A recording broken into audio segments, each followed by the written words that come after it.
Just in, engagement ring ng Kim Pao. Milyones nga ba ang halaga?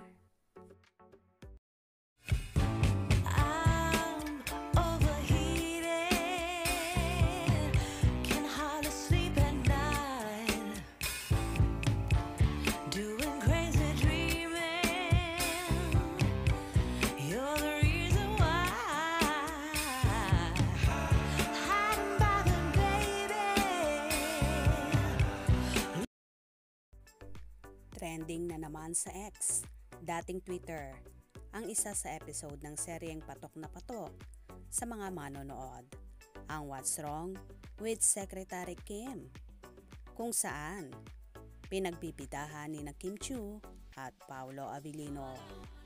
May naganap na nga ang proposal sa dalawa na halos lahat nga ay mahimatay sa tagpong yon, kung saan nagpropose nga si Paolo Avellino kay Kim Chiu. Agad-agad namang umuo si Kimi nang matanong ng aktor kung willing daw ba itong maging misis nito. At nag-yes naman agad ang dalaga kung saan isinuot na nga ng binata ang engagement ring at naglulundag naman sa tuwa si Secretary Kim. Will you be my wife? Yes, yes, yes, yes.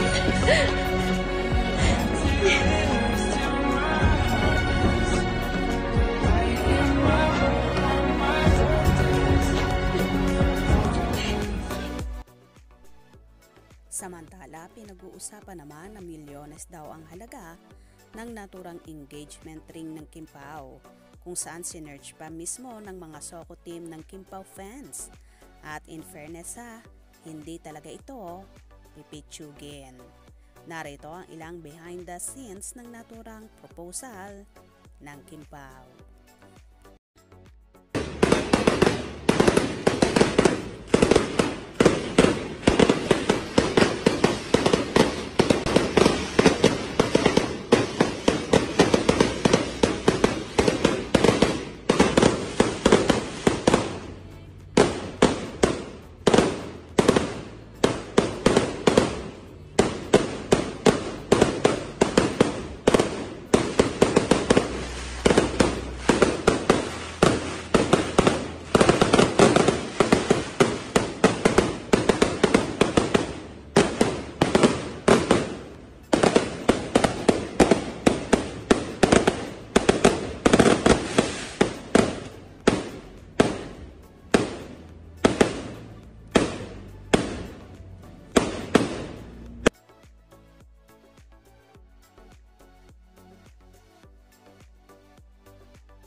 Kung pagmamasdan mo ang naging proposal na yon ay tila ba totoong totoo at hindi mo aakalain na eksena lamang ang nagaganap. Dahil nga ba true na ang feelings nila sa isa't isa, kaya damang-dama nila ang naturang proposal na yon? So happy naman ang kanilang mga followers at umaasa nga na sa totohanan na rin mauuwi ang lahat. At balang araw daw ay totoo na rin magpupropose si Paolo kay Kimi. At handa na nga raw bang maging asawa ito? Kayo ba? Gusto rin nyo ito? Kaya naman tumutok at wag na wag pahuhuli sa mga maiinit na kaganapan. Anong inyong magiging reaksyon sa bidyong ito? Comment below.